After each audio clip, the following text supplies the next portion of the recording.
Stockton to Ginebra. Kinakasa na Jordan Heading and Mikey Williams trade. At Reno Shine kumuha ng bagong bigman. At hindi lang basta bigman, may itsura daw ayon kay Coach Sheng kasi bawal daw ang pangit dito sa Reno Shine. Bo Belga nilagay na ng Ross sa unrestricted free agent list. So yan ang ating mga tatalakayin.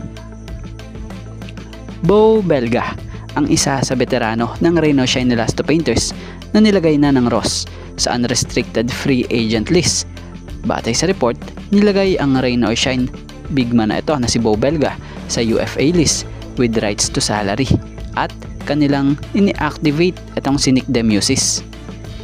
Matatandaang nito lang ay nagkaroon ng health issue ang nasabing manlalaro na kung saay he experienced dizziness or sa Tagalog pagkahilo while doctors cleared to play despite a bout with vertigo and astigmatism. Pero mas pinili ni Bo Belga na mag-sit out for the rest of the conference bilang pag-iingat na din. So si Bo Belga nga ang third high-profile veteran player na nalagay sa UFA list in the last month following Ginebra's player L.A. Tenorio and TNT's player Jason Castro. At dito tayo, Reno Shine Elasto Painters humugot na ng bagong bigman. Kinuha nga at pinapirma ng Ross etong si Chris Porter. So magmimistulang ito ang posibleng pupunan nga sa pwesto na pansamantalang naiwan nitong si Bo Belga habang ito'y nagre-recover. So about kay Bo Belga, batay kay Coach Sheng sa naging interview rito, no, actually he can practice nga raw but still we want to be safe, we want to be able to have him recover fully ayon kay Coach Sheng. So about naman kay Chris Porter, isinine nga raw nila ito basically to have another big body raw na pwedeng pang match up sa malalaki rin. So batay sa report, nag-ensayo na nga raw po ito sa Ross. So para kay Coach Sheng, hindi siya nag-aalala para rito dahil dati niya nang naging player din ito noong nasa NLEX.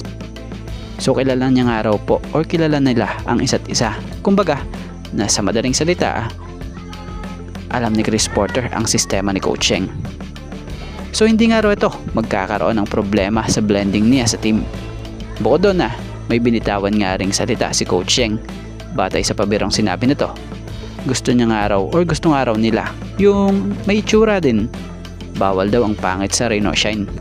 So may advantage nga raw siya doon at nakakuha siya ng advantage doon.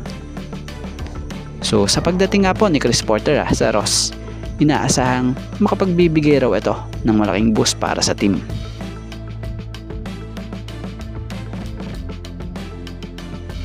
At dito tayo, another trade sa PBA. So approval na nga lang raw po ang kulang sa ikinakasang one-on-one trade sa pagitan ng TNT at Converge. Batay nga sa nabasa nating report, ititrade na di umano ng TNT si Mikey Williams papuntang Converge kapalit ni Jordan Heading. So matatanda ang si Mikey Williams ay ang former 4th pick overall sa TNT or ng TNT noong 2020. Pero 2021 Philippine na siya nakapaglaro na kung saan tinulungan nga niya ang TNT sa dalawang kampyonato sa 2021 PH Cup sa Clark Bubble at 2023 Govs Cup. Sa parehong torneo ay si Mikey Williams din ang tinanghal na finals MVP.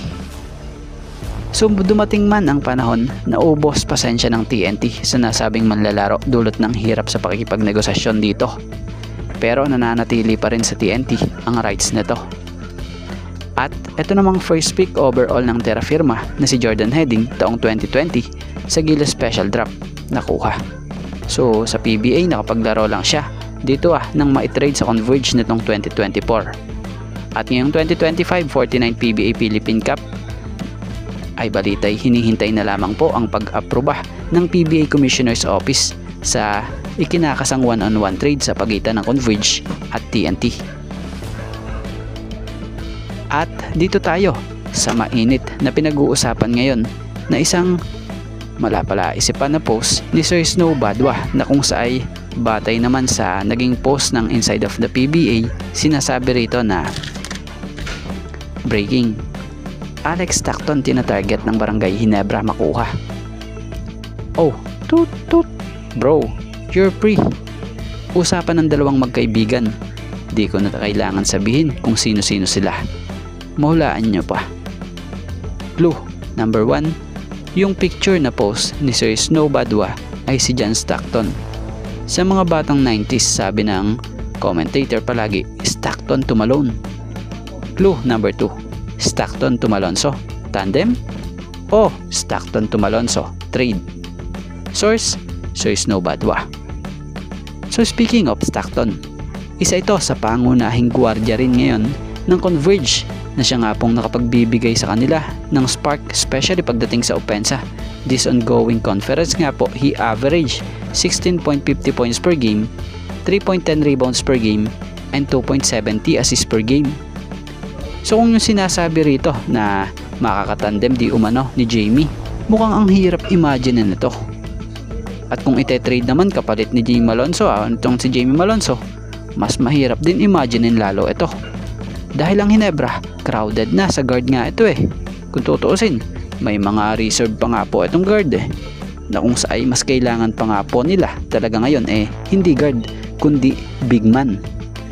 So kaya naman, palaisipan talaga ito, lalo pat minsan na ring nabanggit nito coach team nito lang wala silang planong galawin ang kanilang lineup dahil focus sila ngayon sa kanilang kampanya.